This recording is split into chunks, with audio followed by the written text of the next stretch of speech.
मेरा नाम नवीन चंद्र पांडे है।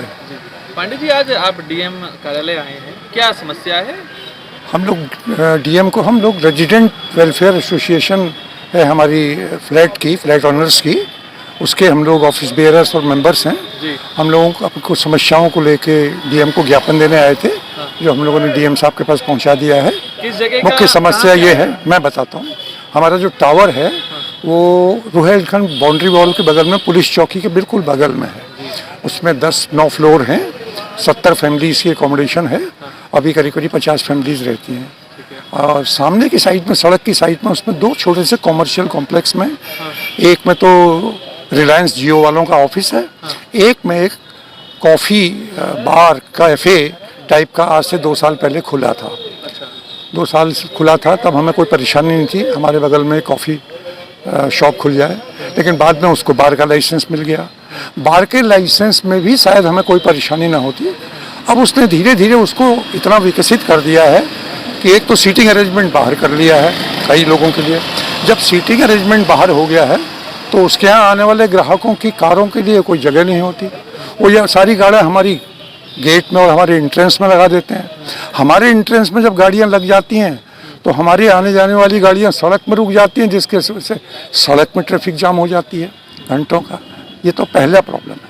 नंबर दूसरा, उसने धीरे धीरे एक हमारे यहाँ अंदर रेजिडेंशियल फ्लैट भी परचेज़ किया था, जिसको वो अपने कुक हाउस और पेंट्री के लिए यूज़ कर रहा है। जब कुक हाउस उसका अंदर होगा और बार बाहर होगा तो आप समझ सकते हैं कि उसके 15-20 बैरा, कुक और सर्वर्स वो चलते रहते हैं और घूमते रहते हैं। 9 बजे हमारे गार्ड के लिए इंस्ट्रक्शंस हैं कि 9 बजे वो गेट बंद कर देता है, उसके बाद केवल इजाज़त से आने देता है अंदर आदमियों को। लेकिन अब हमारे यहाँ गेट को बंद नहीं होने देते क्योंकि उनके आदमियों का आना जाना लगा रहता है और वो 1 बजे रात तक हल्ला गुल्ला होता रहता है। तो ये हमारी जो रेजिडेंट एसोसिएशन है उसका ये नियम है कि आप लिविंग एकोमोडेशन को पारिवारिक रहन सहन के अलावा और किसी कॉमर्शियल पर्पज के लिए इस्तेमाल नहीं कर सकते हैं। ये वाली बात भी उसकी ध्यान में लाई गई मेरा मालिक, और उसको इसका विरोध ना कहिए, प्रार्थना की गई कि भाई ऐसी एक्टिविटीज़ ना कीजिए। हम सब लोगों की जीवन में बहुत इससे खलल पड़ रहा है। वो तो बिल्कुल उद्दंडता में उतर आता है। कौन व्यक्ति मालिक है क्या? रजत अग्रवाल है उनके मालिक। अच्छा, और उसके कर्मचारी भी, वो भी दे आर, और वो भी बिल्कुल अच्छी तरह से ट्रेंड है। जब कभी भी कोई विरोध करता है तो हम लोगों ने पोलाइट सना और वो विनम्रता से जो कुछ कहा, उसको जब उन्होंने बिल्कुल इग्नोर किया तो हमारे पास कोई रास्ता नहीं रह गया था कि हमने सोचा हम इसको डीएम और अधिकारियों के समक्ष पेश करें ताकि वो हमारी समस्या को देख सकें और इसको सुलझा सकें। आप भी वहीं के रहने वाले, क्या नाम है? हमारे हाँ, मैं राजेश कुमार, वहीं आशीष रॉयल टावर में हम भी रहते हैं।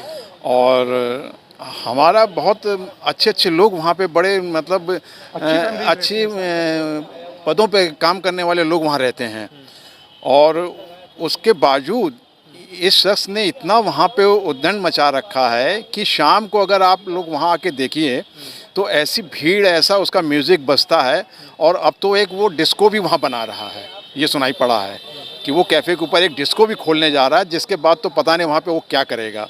तो इस वजह से हम लोग बहुत परेशान हो गए। हमने कई बार उससे बात की लेकिन वो नहीं समझ में आया उसके, बल्कि हमारे ऊपर वो खुद अपने साथियों को लेके हमला करने के उस पर आ जाता है।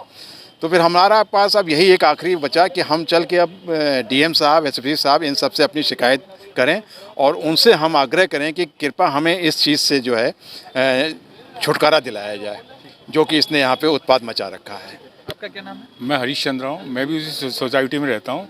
एक बहुत बड़ा मुद्दा ये भी है, उसने पिछले 2 साल से वहाँ फर्नीचर फैक्ट्री चला रहा है वहाँ अपने फ्लैट में, और 2 साल से वहाँ फर्नीचर सप्लाई कर रहा है वहाँ से। हमने उससे कहा कि आप मैन्युफैक्चरिंग यहाँ क्यों करा रहे हो, इतनी आवाज़ होती है, बच्चा सो रहा है दोपहर को, वो आरा मशीन की तरह वो मशीन चलती है इलेक्ट्रिक वाली, तो वो उससे बहुत दिक्कत है। वो कह रहा है नहीं, मेरा तो वहाँ घर रेजिडेंट का जो है वो फर्नीचर बन रहा है। ऐसा कौन सा फर्नीचर है जो 2 साल में रेजिडेंट का नहीं बन पाया? उसका रोज़ फर्नीचर वहाँ बनता है और सप्लाई होता है, उससे हम लोगों को बहुत प्रॉब्लम हो रही है। ठीक है, आज आप अधिकारियों से मिले, क्या आश्वासन मिला? उन्होंने कहा हम बहुत जल्दी इस पर कार्रवाई करेंगे, आप 2-3 दिन का हमें समय दीजिए और जल्द कार्रवाई होगी, और आश्वासन दिया उन्होंने।